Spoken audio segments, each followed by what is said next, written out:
Welcome to Community Chats, bringing you stories and insights from the heart of Community Living Toronto, a nonprofit organization that proudly supports people with intellectual disabilities and their families. We will focus on stories of belonging and inclusion and topics of interest from communities across Ontario and the world.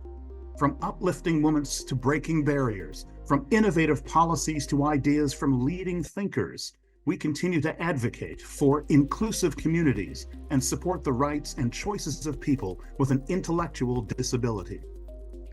Community Chats are Community Living Toronto's way of sharing our stories, inspiring each other, and learning about what is happening in our community across Canada and around the world. Today, we're having a conversation with Nadia, a volunteer, small business owner, immigrant to Canada, sister of Amir, and a passionate advocate. Coming from a self-described family of hustlers, Nadia shares her story, giving some insights into her role as a sister. We talk about developing a person-directed plan, how her family inspired Amir's interest in business, how Passport was used by Amir to pursue his passion, become a volunteer, and the role of social media and how it can help bring people together. We touch on zodiac signs, people who have supported her family on their journey, and her hopes for the future, as well as how things have changed and how she's seen them change since coming to Canada from Egypt in the 1970s. I hope you enjoy this conversation as much as I did. So Nadia, thanks for joining us. My pleasure. You were one of our 75th anniversary storytellers, but your connection with Community Living Toronto goes back before that, so we'll get into that. But maybe you could start by telling us a little bit about yourself and your family and your connection to us. Sure. Well, like you all said, thank you so much. My name is Nadia Elkharadly. I am the firstborn child of a family of four of Egyptian Canadian immigrants. My parents came here in the mid-70s. I was born in 1980, and then a mess of brothers came after me. So there's three brothers after me, and Amir is the youngest. Amir has been a community living client for as long as I can remember. When I was younger, it was my parents, obviously, that kind of looked after his education and worked very, very hard to ensure he got whatever opportunities that we could get for him. And obviously, community living played very heavily in that. His job coach, Cynthia, who I believe is now retired, was basically a member of our family. She was incredible in guiding him through work experience. I know that was a big thing for him. You know, we're kind of a family of hustlers. My dad's an entrepreneur. He's owned his own business for as long as we can remember. You know, we've all worked in various jobs, and for a long time, that was Amir's focus, was getting work experience and, you know, working in jobs where he was engaged and excited and interested in what he was doing.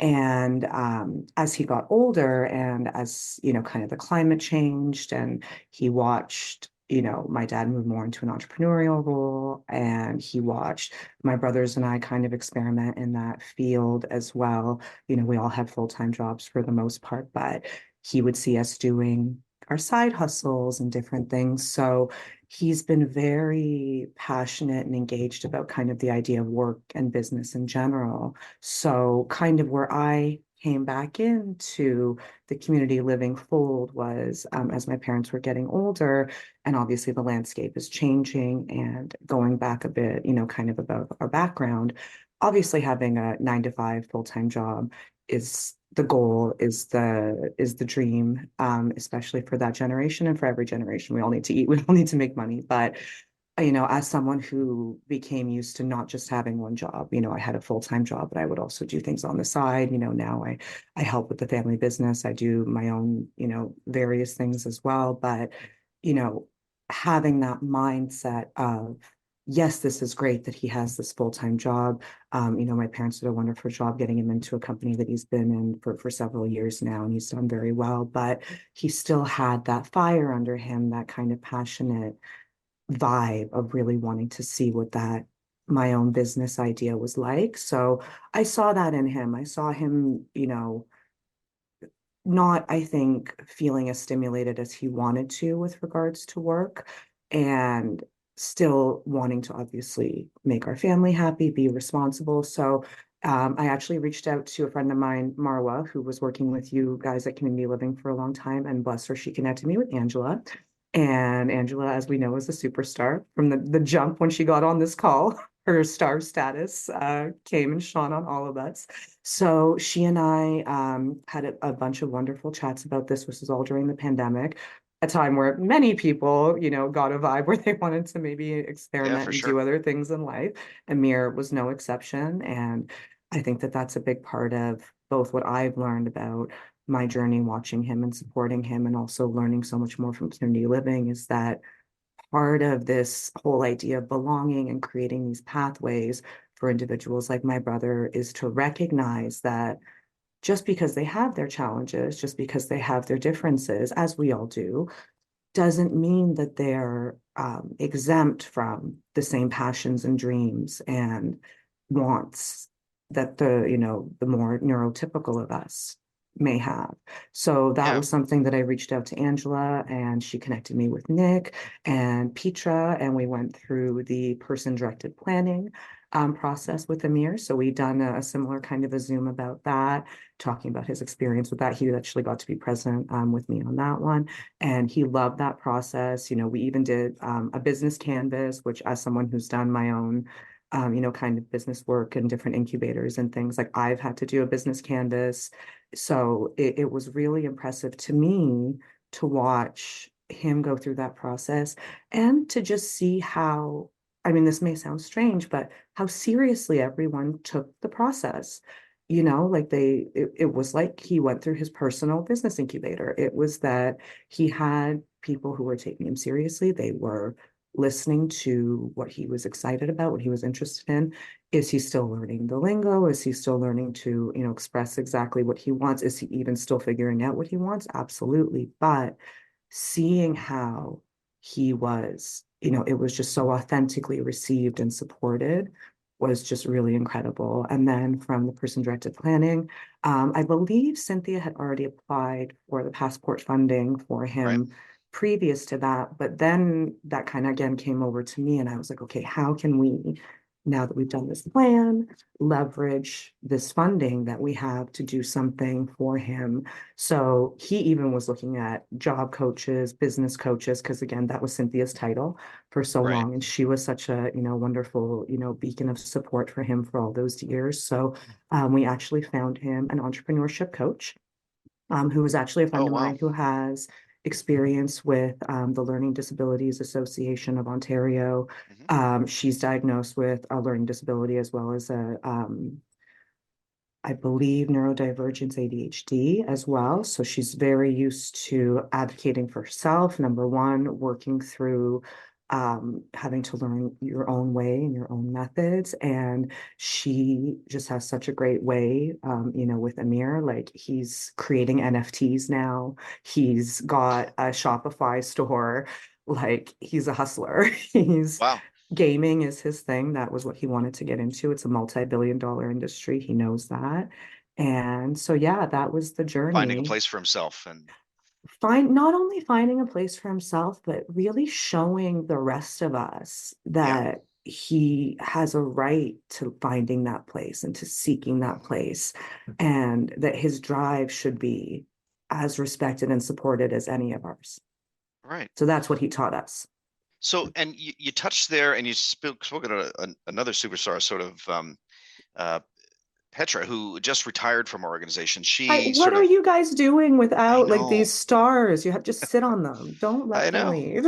I know. I'm So looking at the you, person, Angela. yeah, the person directed planning process is something that she was very passionate about, very good at, and did hundreds of them over the years.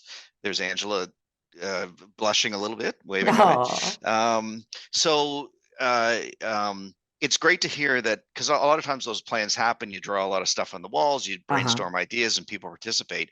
But it's nice to hear that from that process and from that experience, your brother was able to find a passion and narrow it down and get people on side, and really make it happen Well, I for have to himself. say, I don't know what the general experience of individuals going through that process, but my brother, he's a Taurus. I don't know if anybody's astrology familiar, but they are the bull.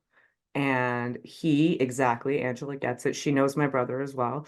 And he is literally like bull by the horns. If he has something in his mind, he is going to charge and he wants to do it. He will not let it Right. go. And power to him. I wish I had that kind of dedication, but he was gung ho about turning his dream into a reality, whatever that looked like. And as someone who, I've had pie in the sky dreams too. And like I said, I'm always someone with different projects on the go. I was like, cool, this is your dream. Let's figure it out. Good. Like, why Good. not? Now, you were generous enough to share a story with us for our 75th anniversary, and I'm just going to read a quote from your Oh, story, gosh. You guys and then already almost got me crying with the passport funding story. So if I start now, I apologize in advance. I don't remember what I no said, but I feel worry, like it's no cute. worry. You can become verklempt, and we won't matter. It Oh won't matter God. at all. So, a quote from your story is: when you think about a family member with any sort of challenge, be it physical, mental, or whatever, belonging is the biggest challenge because they're trying to move through a world that was not built for them. So you mentioned here that your family emigrated to Canada in the 70s, and Yeah. you were born in Canada and have lived Yeah. here since since you were born. Mhm. Um, Literally. and so Not you've seen saying some. when that was. You already did. You already said 1980. I'll Damn. remind. It's okay. But age is You good. got me. Better than the alternative. How do you feel about accessibility and inclusion today, as perhaps your parents experienced it when they first came, or your experience growing up the last couple of decades, as seen through your eyes and also through your brothers? I mean, a whirlwind may be too intense, but it's definitely in waves. It's very up and down. I feel like especially recently, post-COVID, I think we saw a really, really strange kind of going back to a real selfishness and a lack of understanding of people not really wanting to be concerned about people with whether it was their health special needs, wearing masks became such a drama. So on that front, it was kind of a reminder that, since the 70s and 80s and, when my brother was first diagnosed and they were thinking that he wouldn't be as high functioning as he is and wouldn't get as far as he is, like he went to college, he graduated high school, like they didn't think that, as far as I remember, that those things were a possibility for him. So he obviously broke all the barriers that were initially set for him. So definitely on the one hand, that's the whirlwind, right? Like he was given, because of my parents and their advocacy for him, and then now because of his own advocacy and my advocacy as well, he was given a lot of opportunities. He was given a lot of chances to access that belonging, whether it was through special education programs or volunteer programs. Like he's a superstar volunteer. He would love to do all these different things from the Pan Am Games, the Indigenous Games. I Right. think he did, what was that one where Prince Harry met Meghan? Invictus. That's the one. He was there. That's the only reason I know about those games. Is that not sad?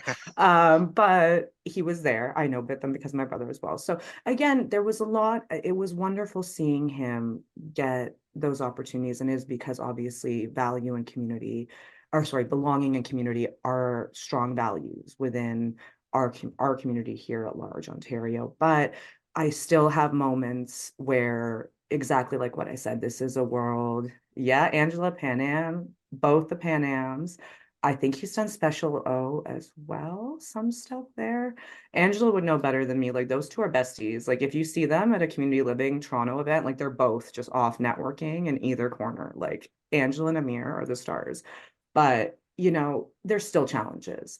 The world is still not fully, built for any, I'm somewhat neurodiverse as well. And I notice it even in just the way I had to deal with life when I was younger, as well as being a grown up, air quotes grown up, and trying to still navigate the world and understand where my challenges may come from. So layer on top of that, what my brother had dealt with, you do see the gaps still. So to answer your question, I still believe that it's up and down. However, I definitely also know that I can be a bit jaded and a bit negative sometimes, I've been told. So I do think that the frequency of belonging and the ability to connect and belong and have those moments of community far outnumber the challenges. And Well, that that's is the that's good to shift hear. that, yeah, and that's the shift that's been happening, even though they still remain. And we should definitely not rest on our laurels thinking Yeah. that we're done and everyone's equal and being treated the same. We're not there yet. Again, to me, I think COVID was a really harsh reminder of like, oh, there are some folks out there that we really still need to reach, or some folks that we lost along the way and need to get them back now, whatever the Yeah. case may Yeah. be. But that being said, if I were to really step back and zoom out, the overall landscape is shifting more into that positive direction for Right. sure.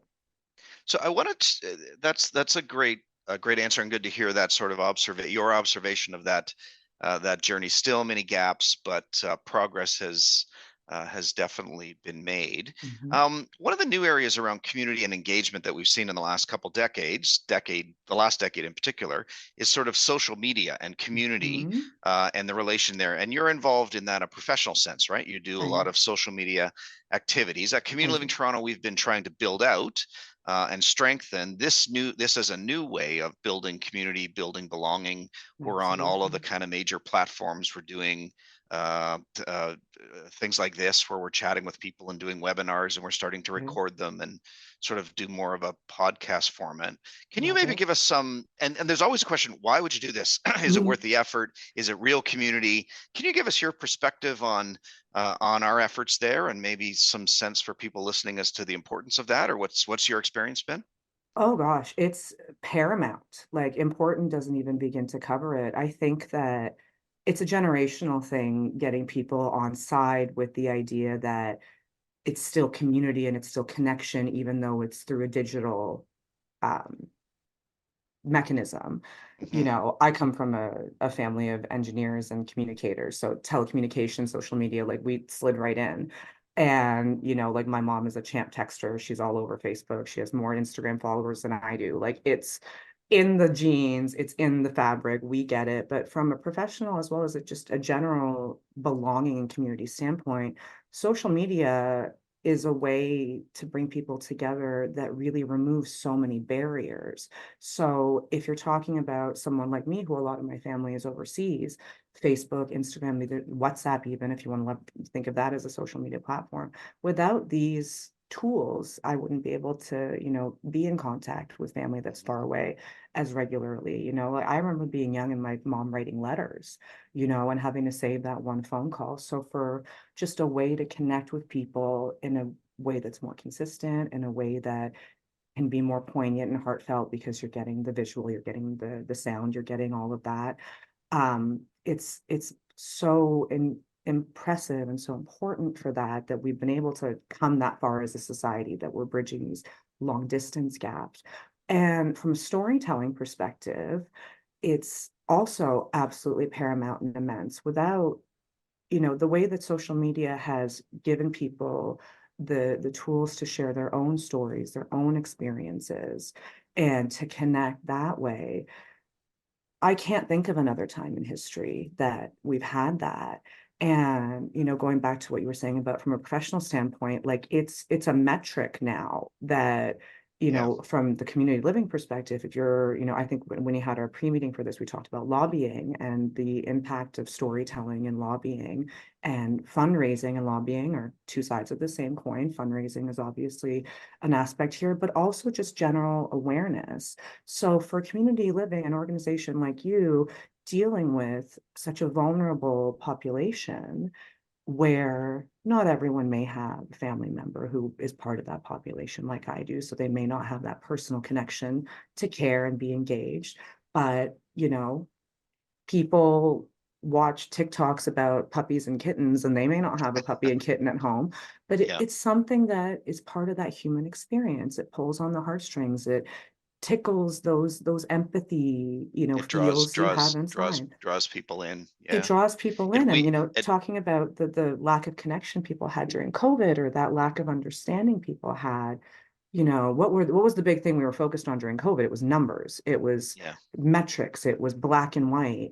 And I think that was an area where we lost a lot of people. So if you bring it back to what's the importance of social media, I think it really is that human storytelling aspect where you add color, you're adding breath to, and you're adding life to an idea much more than black and white So numbers on the page. thinking of social media and these various platforms as a tool to build on and engage and further engage people Mhm. with each other, not And as a share. substitute for community, but as an augmentation to Absolutely. it. It's another way. It's not Yeah, a separate way it's to not a replacement communicate. for. It's just a different way to Right. communicate. Yeah. Right. That's great. We talked the other day about the campaign that the sector's been on, our hashtag 5 to Survive campaign, right? Mhm. And we had an online digital petition that we signed that got, so I think we're up to about 12,000 That's great. signatures, which is amazing. And I was at a lunch last week with the Minister of Finance and stood in line to say hello and Handshake. all Yep. that. And he, as soon as he saw me, he said, I know about your 5 to Survive campaign, and And I saw the numbers of the good. Yeah, saw petition. that. Yeah. So I mean, it does have an impact. So Oh, for sure. we're, And I think that goes to show the different audiences. Sorry to interrupt you, Brad. yeah, yeah, There's definitely still the individuals that will look at the metrics and look at the numbers yeah, and need to know that. But there is so much value to that storytelling because of the way that, human beings can't wrap their heads around the idea of tens of thousands of yeah. people, but they can very easily wrap their heads around One this story, face, this family, yes, yeah. like there's things that everyone can relate to, whether they've experienced them or not. And it's that personalization, that personification So that people adds it. being willing to share those stories and make themselves a Yes. little vulnerable, put them out there. Yep. And we've had people do that as part of this campaign, and as our 75th Yeah. Right anniversary here. piece. Your family being one of them. We're Yeah. just one final question as we Sure. wrap things up. As you know, our 75th anniversary was all about belonging, and you've talked about sort of your experience with inclusion and how that's played out. But what does belonging mean to you? Belonging to me is just that feeling of safety and comfort and care that comes with knowing that you're part of a community, knowing that people have your back, knowing that you're not going to be turned away for being a certain way, saying a certain thing, looking a certain way. I leverage that word so much more than inclusion lately. Part of the work that I do is equity, the legacy acronym, diversity, equity, and inclusion. But Yeah, I've started to focus much more about belonging and justice, because to me justice is the big part, what the big guys can do, the governments, large organizations. Belonging is the piece that we can contribute to as individuals, because that's what we give each other, right?